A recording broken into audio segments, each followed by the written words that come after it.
વાગ્યા એટલે આખાનું ગામનું ભજન બે ભેગું સમજી લ્યો, બે લેખે લાગી જાય એવું સમજી લ્યો. એવો ભાવ કેળવાઈ જાય સમજી લ્યો. વ્યક્તિગત ઉડી જ જવું જોઈએ, માળખું ઉડી જ જવું જોઈએ. અને જો કોઈની તમે પ્રકૃતિ આમાં જોવો ને તો કોઈથી ભજન નહીં થાય. કોઈની પ્રકૃતિ આમાં જોવો જ માં, કારણ કે મુંડે મુંડે મતી જુદી હે ભાઈ. બધા પ્રકૃતિ જોઈને તો અંદર જે ઓલો રહેલો માલ છે ને ઉગારામાં એ નહીં દેખાય, અને આપણે એ જોવો છે. પછી જોવાનો માલ જોતા નથી, ન જોવાનો માલ લઈ લઈ છે, કારણ વગરનો લઈ લઈ છે. મારે તો આ બધું જવા આવવાનું ને બધા તો કઈ કેમ થાય કે આ એટલા વાર સત્સંગ કરે, આ ક્યાં રે ભજન, ક્યાંનું ધ્યાન છે સમજી લો. ધ્યાન એક આમ જ રાખવાનું હે જયંતિરામ બાપા આમ, બીજું ક્યાંય બીજે બાયપાસ થઈ જવું જોઈએ, બાયપાસ થઈ જવું જોઈએ. એ ક્યારે થાય ખબર કે ખરેખર આ આપણને જે સદગુરુ મળ્યા જયંતિરામ બાપા એ તત્વ સ્વરૂપે છે. આવું જ્યારે નક્કી થઈ જાય, બધાના ગુરુ સદગુરુ એને તત્વ રૂપે નક્કી થઈ જાય ને અઘાટ સ્વરૂપે, તો તમે ક્યાંય બાયપાસ, તમે ક્યાંય ભટકશો નહીં. જો એ વ્યક્તિગતમાં રહી ગયા અને એને તમે આમ રહી ગયા તો નહીં મેળ આવે. અને જો તત્વ સ્વરૂપે તો એ તત્વ જ અંદર તત્વ સ્વરૂપે રહે. એ સદગુરુને તત્વ સ્વરૂપે માનવું. અને દેહ વ્યાય ગયા તો એ આપણા અંદર બહાર ઉપર નીચે એ કે હરીમાં હાલું હરીમાં ફરું, ક્યાં છે અર્ગો દીનો નાથ, એ ભેગો ને ભેગો છે. એ જેમાં રહીએ એને કેમ ભૂલીએ. જો લાભુ દાદાના શબ્દો જુઓ, આપણે જેમાં આટા મારી છે, આખું વિશ્વ જેમાં આટા મારે છે, અખિલ બ્રહ્માંડ વ્યાપક તત્વમાં આટા મારે છે, બરાબર. એ લાભુ દાદા કે અમે જેમાં રહીએ ને મેં કેમ ભૂલીએ. એ આંખ દેખીને અમે શું જોઈએ કે બોલો, જોનાર તત્વ આમાં જોવે છે. અને હું તને જો, તું મને જો, તું વિચાર તો કેવી ખૂબી છે સમજી લો. પણ કુદરતી કરામતમાં ક્યાંય નજર નથી, અને વ્યક્તિગતમાં માણસ બહુ રોકાઈ જાય છે સમજી લો. જો 33 માંથી 66 જવાના હોય તો ખરેખર જે સદગુરુએ કલ દેખી કાતો કરો ત્યાં સિવાય નજર ન રખાય. અને મનમાં મૂલ્ય તો એક જ રખાય, મારે છૂટવું છે. આ જેલમાં જો હારી સ્થિતિ રાખે ને એટલે સજા કપાઈ જાય. આમાં તમને એમ થાય કે મારા દાદા વ્યાઈ ગયા, એ કઈ સંસારમાંથી કાઢી ન ગયા. અમારા બાપુજી વ્યાઈ ગયા, હગાવાલાને તમે બાયોડેટા તપાસો ને તો કોઈ કઈ કાઢ્યું ન હોય. તો થોડોક વિચાર કરવો જોઈએ. જે મારા નાથે દીધું છે એમાં સંતોષ રાખી બટકું રોટલો ખાય અને આ કામ કાઢ લેવાય. નામ નો નીકળે કાંઈ નહીં, આ કામ કાઢ લેવાય. એકવાર તમે નામ ને અડી જાઓ, નામ તો ઓટોમેટિક નીકળશે. આપણા કોઈ સંતોએ જાહેરાત નથી કરી સમજી લો. એ દાબી દુબી રહીએ જ નહીં સમજી રહીએ. એટલે ભાઈ આ બેનો હે એ પૈસા જમા કરાવે, કોઈ ન કહેતા અને અંદર પાવર નથી રહેતો, મારી પાસે એટલા હે એના પાવર રહીએ, મુસ્તાકપણું રહીએ, મુસ્તાકપણું રહીએ સમજી લો. પૈસા વાલા હોય ને મુસ્તાકપણું રહીએ. તે આ રામ રતન ધન સખીડી મેને રામ રતન ધન પાયો, ખર્ચે છૂટે ચોર ને લૂંટે, એવું આ રામ રતન જે ભજન છે ને એ શીખાય. તમે એનું જયારે તમને મુસ્તાકપણું આવે, તમારા ખુમારી આવે સમજી લો, નેણ ને વેલ બે પલટી જાય, કારણ કે ટપક્યું જ ના છે. અમર બીજક જેને હાથ આવ્યો ને કાર કેમ લોકશે સમજી. એ તમે નામ ભજન કરો, તમે ગગનમંડળ ના વાસી થઈ ગયા. હા, ગગનમંડળ માં રમવા મીઠા એક ભજન છે ને, હાલો ને ગગનગઢ રમવા, એ આપ્યું જ છે, આપ્યું જ છે. આપણે બીજે ધ્યાન છે અત્યારે, માણસ બીજે ધ્યાન છે, બીજાના ખેતરમાં, બીજાની વાડીમાં, બીજાના બંગલામાં, મોબાઈલમાં ધ્યાન, એટલું ધ્યાન છે. શ્વાસમાં ધ્યાન તો બેડો પાર થઈ જાય છે. અત્યારના સમયમાં ખાલી ધ્યાન ફેરવી નાખે ને તોય બેડો પાર થઈ જાય એવું છે સમજી લો. પાણી કિંમત કરો.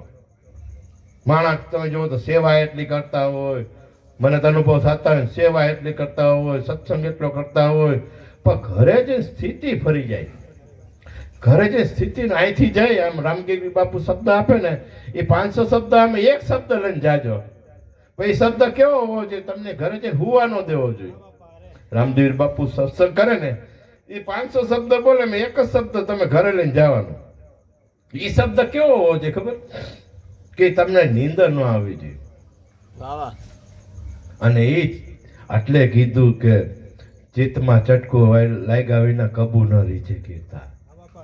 એ આ ગુરુનો એક શબ્દ, તું બ્રહ્મ છો એનો ચટકો લગાડી દો. બ્રહ્મનો અનુભવ ભલે વહેલા મોડો થાય, પણ ખોટું ખોટું કરવા વાંધો શું રે.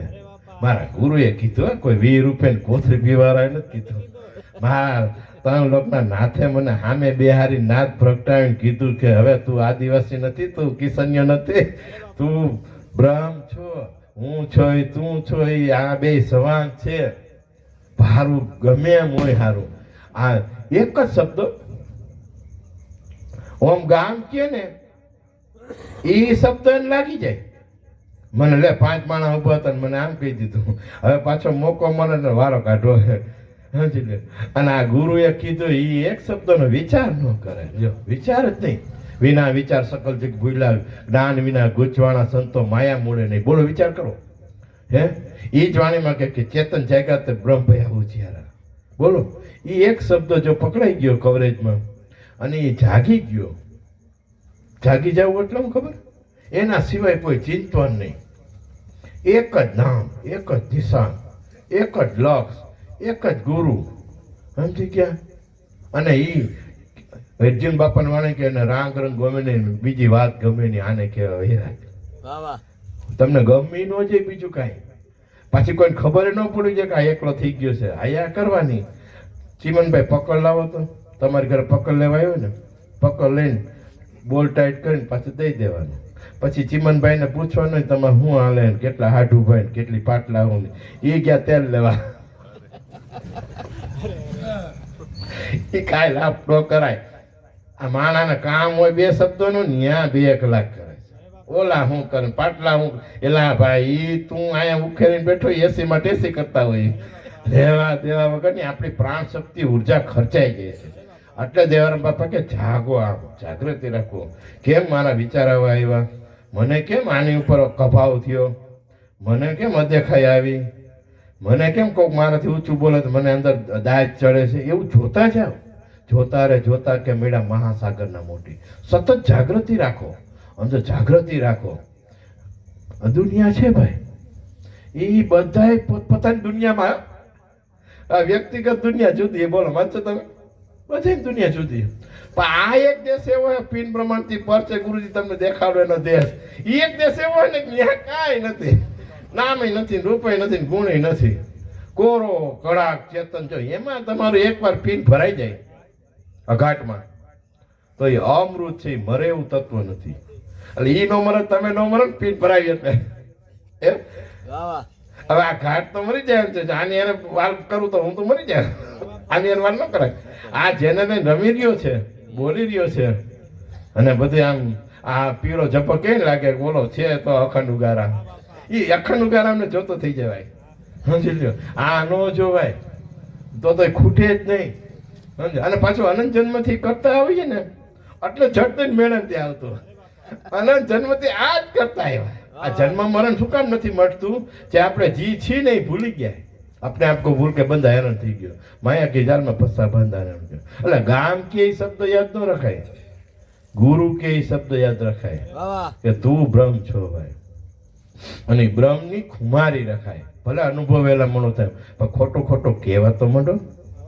એક ચોર ચોરી કરવા ગયો ને, ખગડાટ થઈ ગયો, જાગી ગયા, વાં 500 જણા દોડ્યા. તો ઓલાને બીક ઘરી ગઈ, પકડાઈ જઈશ કે આજ મરી ગયો હું. પણ એના થેલી ભેગી હતી ને તો સાધુના કપડાં પહેરી લીધા, નદી કિનારે બેસી ગયો. ઓલું ટોરું 500 નું ઘરે ગઈ ગયું. પણ હા હમાય નહીં, વાહ પેડે ભય લાગી ગયો. હા બેહે નહીં, બરાબર. શાંતિ બધા ઘરે લઈ ગયા, સુઈ ગયા. મારો બેટો છટકી ગયો એમ કરી સુઈ ગયા. અને આ કપડાં પહેરી અને નદી કાંઠે બેસી ગયો. કડકડતી ઠંડીમાં આવી. એમાં હજી હા બેઠો નહોતો, ત્યાં એક ઘોડેસવાર આવ્યો રાજા. પેલાના રાજા રાતે જોવા નીકળતા. એ જોઈ ગયા કે કડકડતી ઠંડીમાં સાધુ અહીંયા. એ સામે બેસી ગયો અને કે આ તો જો ઠંડીમાં કેવા બાપુ. એ ઓલી ઝીણી આંખે જોવે કે આમ જોઈ ગયા લાગે. ઓલામાં છટકી તો આમ હાલવાળો. અરે ત્યાં ઝીણી આંખે જોવે પણ અંદર ઓળું હા ભાઈ નહીં. ભય લાગી ગયો તો. મરવાનો ભય થાય ને તો આ બહુ ચટી જાય છે. આ કોઈને મરવાનું યાદ જ નથી આવતું. કોઈને એમ થાય કે છેલ્લો દી સવાર ઉઠે ત્યારે કોઈને વિચાર ન આવે કે છેલ્લો દી જેટલું ભજન થાય એટલું કરી લેવાય. હે કોઈને ન યાદ આવે. અને એ આશ્ચર્ય છે નથી યાદ આવતું. ત્યાં ઝીણી આંખે જોયો ને ઓલો રાજા સામે હવે રાજા એવો સંકલ્પ કે આ સાધુ મહારાજ આંખ ખુલે ને તો અંજળ લઉં. નકર આમ ને માએ બેહવું. વાહ વાહ. એને ટેક લઈ લીધી અને ઓલો ઝીણીએ કીધું કે આ અમારે ઓલો કે જાય તો હું કાંઈક ઊભો થઈને જાઉં. ભય ચાલુ અને ભયમાં ખોટું કરતા કરતા હાચી લાગી ગઈ સમાધિ. હાચી સમાધિ લાગી, પ્રાણ વ્યય કરોડો જોઈએ અને દેહ ત્યાં છૂટી ગયો. 3 દિન 3 રાત બેઠો રહ્યો રાજા. અને ત્રીજે દિવસે આંખ ઉગડી ને તો કે મારી આંખ સીતારામ દેખું કે બ્રહ્માકારુતિ થઈ ગઈ, ઘાટ જ ઉડી ગયા. અહીં જે ઘાટે અઘાટ જે સર્જે સંસાર એ એક જ દેખાવા માંડ્યો. બ્રહ્માકારુતિ થઈ ગઈ, કારણ કે હાચું પર ચડી ગઈ હતી. બેઠો તો ખોટું પણ ચડી ગઈ હાચું. રાજા રાજી થઈ ગયો. લ્યો કે પાણી પીઓ, હું પાણી પીવું. કેમ? હું 3 દીથી તમારા દર્શન કરવાનું બેઠો. વાહ વાહ. અને ભાઈ એ તો બહુ ખીલો. એ કે હવે વાતે ગાતે હાથીની અંબાણી પર રાજ દરબારમાં લઈ જાઉં કે હવે થોડુંક અહીંયા રહેવા દો. તો ઓલો હાથીની અંબાણી પર બેઠો હતો ને આમ જ્યાં જો અહીંયા બ્રહ્માકારુતિ. તું જગદીશમાંથી જગતમાં જગદીશ થઈ ગયું. સમજી ગયા? જ્યાં જો અહીંયા તું. અને આ હાથીની અંબાડી પર એ ક્યારે હું ચોર માણા અને આ ખોટું બેઠો તો અને ભયમાં હાથી ચડી ગઈ. રાજાએ આમાં એ પૂરું કર્યું, હેઠા ઉતાર્યા કે હવે બાપજી હું જવા નહીં દઉં. અહીંયા નહીં, રાજમહેલમાં રહ્યો ને ખાઓ પીઓ. એ કે હવે રોકાય બીજો આયા, હવે આ રોકાવાય એમ. તમે ખોટું ખાલી સદગુરુને તત્વ સ્વરૂપે માનો અને આ વચન આપ્યું એ 3 લોકને ધડે છે ને એવું તમે માનો. અને જરા ધીમે હું એમ કહું છું, ભલે શરૂઆતમાં ભજન અઘરું છે પણ ધીમે ચિંતન તો ચાલુ કરો. હું બ્રહ્મ છું એમ ચિંતન તો ચાલુ કરો. અને ઓમે તમે જોવો ને જેનું ચિંતન હોય ને એવા તમે બની જાઓ. પેલા હું આમ લાબુ દાદા આમ સફેદ કપડા પહેરી કે તમે લાબુ દાદા દીકરા શું કામ ને તમે ચિત્ત છે ને ભજે ને એવી તમારે અણહાર થઈ જાય. જો આ રામગીરી બાપુ જો ને મને ભોજલ સાહેબ યાદ આવી જાય, કારણ કે એના ગુરુ ભેગો હું બેઠેલો. જો શું કામ ને કે ધ્યાન મૂલમ ગુરુ મૂર્તિ થઈ ગઈ છે. સમજી ને અમારા હાડી દુકાન વાળા ઘરે ટુવાલે આમ કરીને પહેરે. મેં આમ કા ટુવાલ પી આખો દિવસ હાડી પહેરતા હોય ને કે નકરા થઈ ગયા. એ કટલેરી વાળો કે બેન આ તમને ચૂંટલો સારો લાગશે, આ ચૂંટલો સારો લાગશે. એ હું એની ઘરે નાસ્તો કરવા જાઉં ને રવિવારે, હારો ભીખુ બાપુ નાસ્તો જાઓ એમાં બેટા આમ ચા નું કપે આમ આપે. મેં આમ લટકાવે કે બાપુ અમારા દુકાનો ટેવ પડી બેન આ ચૂંટલો તમને સારો લાગશે, આ તો બગડી સારી લાગશે. હવે જો આવી આ ઘાટ વાળી વસ્તુમાં જો તમે એવી એક્શન આવી જતી હોય તો આ તો અઘાટ જે તમારું સ્વરૂપ જેને ગોતો હોય તમે પોતે છો. બોલો એટલે જયંતિરામ બાપા કહે છે કે ઉગારામે આ ઓલા ડોડાની મૂછું ને હળદર ચડાવીને આ તમને નથી દીધી. હા અસલ કેસર પાય છે, અસલ કેસર પાય છે. અને આખા દિવસ વિચારો ને મને છે ને વિચાર આવે, બહુ વિચાર આવે. એની બદલીમાં આને કરી નાખો એટલે પાછ પૂરી લે. આ એટલી જરૂર છે, આ એટલી જરૂર છે. આમાં કાંઈ જ બહુ કાંઈ જરૂર કોઈની. હું તો કહું છું આપણે ખોટા ઓલા કે છે કે આ બાપુ આમ છે ને ઓલા બાપુ આમ છે. એટલે ભાઈ તું બાપુ જ છો તો ધ્યાન દે ને. મારે એવું થયું દેવારામ બાપાની, મેં જયંતિ બાપાને તમે આ મહિનો માણા ચારવા અને આ અમે અહીંયા એ કે તું ધ્યાન દેશ એ ધ્યાન નથી દેતા અને તું ધ્યાન દેશ એ ત્યાં ધ્યાન નથી દેતા. એ વાત સાચી, તારું ધ્યાન ફેરવી નાખીએ. સમજે? અને તમે પાણી વાવો તો ઉગે કે ન ઉગે? પાણી નો વારો ઉગે અને ઉગે ને કોઈ ઉગે? એક વાર ઉગાડી તો જો ઉગામ એવો પ્રકાર તમે બાપુ હતો ને ઉગાડની ઉગાડવાની ઉગામ એક વાર તમે નાખું તો વારી જાઓ. મનમાં હમણાં ચિંતન તો કર્યો રાખું કે આંખે દેખાય બધું મિથ્યા છે, કોઈને કહેતા નહીં. બરાબર? મિથ્યા છે, આ કાંઈ કામનું આવ્યું નથી. એ હું છું જયંતિરામ બાપા કે તમારામાં ચેતન છે તો તમે હીરાની પારખ કરી શકો. હીરાની ક્યાં ખબર મારે 1 કરોડ રૂપિયા ભાવ છે, તમારામાં ઓલો હીરો છે તો હીરાની કિંમત થાય છે. તો એ હીરાને તમે કિંમત કે આ હીરાને કરો ને જે તમારામાં આને હુરાઈને જાગે છે હે ચેતનને. અને એ આપણા ગુરુ મહારાજ ઓળખાયો. સમજી લો. અને એ ફેરો તમે નામ શબ્દની માળા તો તેરા કટે કર્મ જંજાળા. એ ગુરુગમ કેરી કુચી કરે તો કટે મોહ કાતાળા. બસ એક મોહનું તાળું છૂટી ગયું મનમાં થયું કે મૂકીને ભાગવા નથી. કોઈ હાચવા એક દી હાચે પછી બીજે દી કહી જાય કેટલા વાગે બસ છે.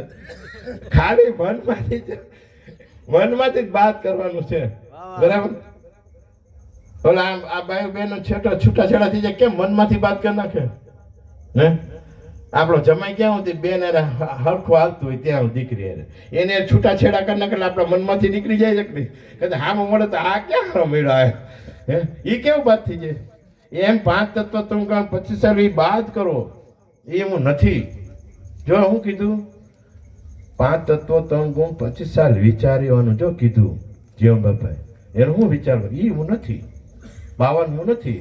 52 બાર જે છે તત્વ એ મારું નિત્ય છે. એ તત્વ મંથન કરી તત્વના એમ મૂળના તત્વ લેમાંથી તારી આવા અમુક શબ્દ સંતોના લાભુ દાદાને તમે ખાલી આમ ચિંતન કર્યા કરો ને ચિંતન.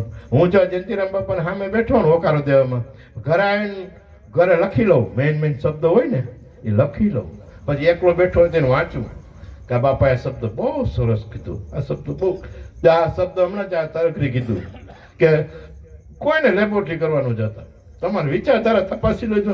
કોઈ જ્યોતિષથી જોરાવા ન જતા. જો તમારા આ ગુરુના ને ખવડાવવાના ને જવાના ને આવના ભાવ ને પ્રેમ ને વિચાર આવતા હોય ભજનના વિચાર આવતા હોય તો તમારી બુડલી તરે નકર ડૂબે. સીધો હિસાબ છે સમજી લો. અને રોજ સવારે ઉઠીને કહી દેવા છેલ્લો દી એમ કહી દેવું આ છેલ્લો દી તો આને મનને દાટી વગરની પાણી મારવી જોઈએ. નકર લગ્ન લગાડે એમ નથી. સમજી લે. એક વાર લગ્ન લાગી ગઈ ચોથો ગેર પડી ગયેલો ગાડી મોસમ પકડાઈ જાય એટલે ડ્રાઈવરને મજા ટ્રાફિકમાં બાયણે નીકળે ને માણસ આમ ડ્રાઈવર મોજમાં આવી જાય. હા હવે બરાબર હવે કલાકે 50 કપાય આમાં એમ છે. બોલો સદગુરુ દેવની જય. રામગીરી બાપુ ના ભરવા.